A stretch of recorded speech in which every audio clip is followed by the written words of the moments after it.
Hello guys, happy Sunday to you all.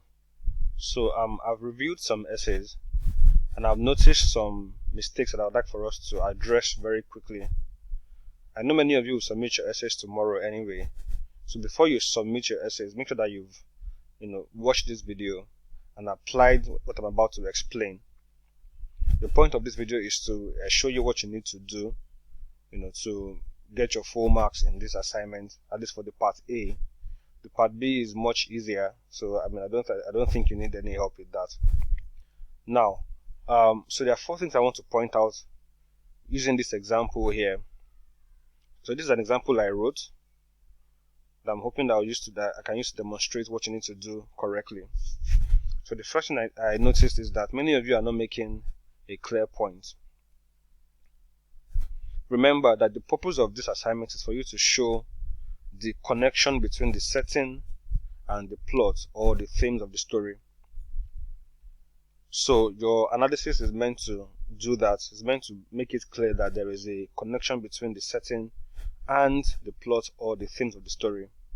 So that means that you need to make clear points in your essay that actually demonstrate that. Secondly, you need to embed your quotes properly. I will explain what this means using my example, but basically you cannot just quote randomly and then just put them in your essay without any kind of link between your quotes and the rest of your writing. Some of you just quote a whole sentence or a whole paragraph at the beginning of at the beginning of your new paragraph, in fact, and then you're just standing there doing nothing. Also, you need to keep your quotes short. There is no point quoting entire sentences, when you simply need a few words to make your point. And then apart from that, you only have 200 words, so you don't need to waste all of that on quotes only.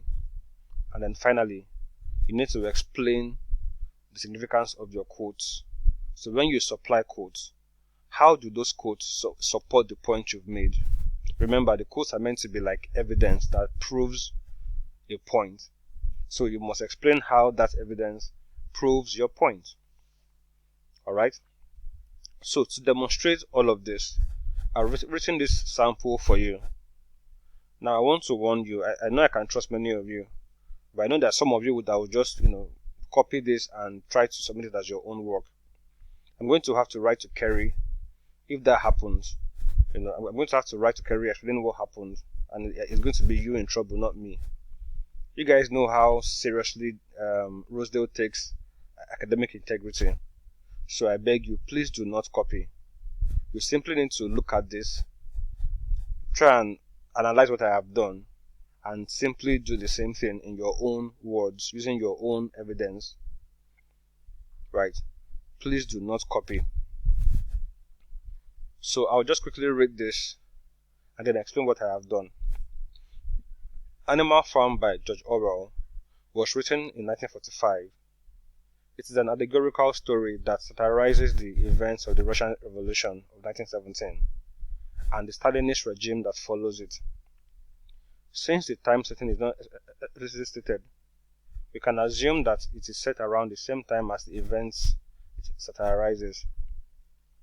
The story is set on a fictional manor farm run by Mr. Jones, who is often too drunk to remember to shut the pop holes, and where animals would often hold secret meetings in a big barn, with the old pig, Old Major, speaking on a sort of raised platform to inspire the animals towards rebellion. This fictional setting helps to establish the conflict between man and animals, and creates the impression that the events of the Russian Revolution can occur in England as anywhere else. While the setting seems to be a backdrop, since the events in the novel can happen on any farm, the symbolic nature of some parts of the farm make them almost integral. For example, the animals were initially surprised by the unbelievable luxury of the farmhouse and agreed to make it a museum. By the end of the novel, however, the pigs were living in it, which shows the extent to which they had corrupted the rebellion for their own pleasure. Full stop. This is just 220-something words, 228, which is very fine. By the way, the example that was given to you in Moodle is about 270 words. So it's okay if you go beyond the word limit, a little, to a reasonable extent. Don't write 300 words. Anything between 200 and 250, I think is still fine, right? So what I've done here is to introduce the book, state what it is about, and then make an indirect reference to the time setting. So I've mentioned that this book was about the Russian Revolution, which happened in 1917, and then about the government that followed it. So I said here that since the time is not stated, we can assume that this book is set around the same time, right? And that's common knowledge. So I don't need to supply any quotes here. There's really no need to. Now, I said here that the story is set in the fictional manor farm. This is a quote from the book. So as you can see, I have my intake citation here. This is from Animal Farm, page 1. Alright. It is run by Mr. Jones, who is often too drunk to remember to shut the pop holes. Now, if you notice, this quote here basically reads like part of my sentence. It is grammatically and logically, connected to the rest of the sentence. So it is embedded. It just flows with that sentence. That's what I mean by embedding your quotes. So your quotes should not just, stand alone and, be clunky and, not coherent.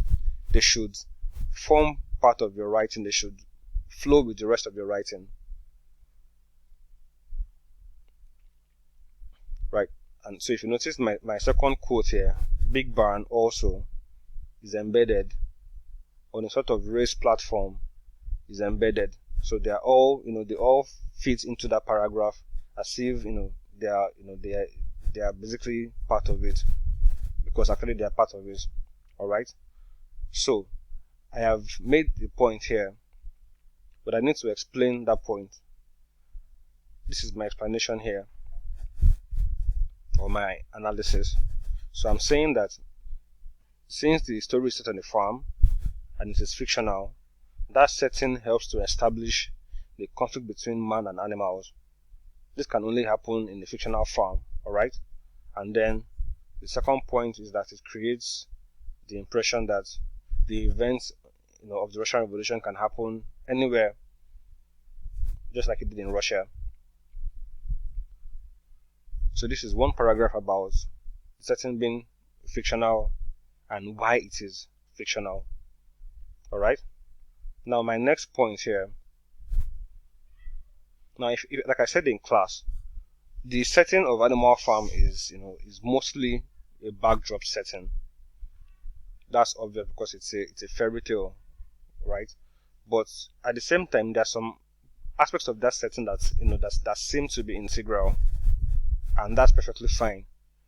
So if you want to stick to backdrop only, that's okay as far as you can provide evidence to support it. If you want to stick to integral only, that's also fine if you can provide evidence to support it.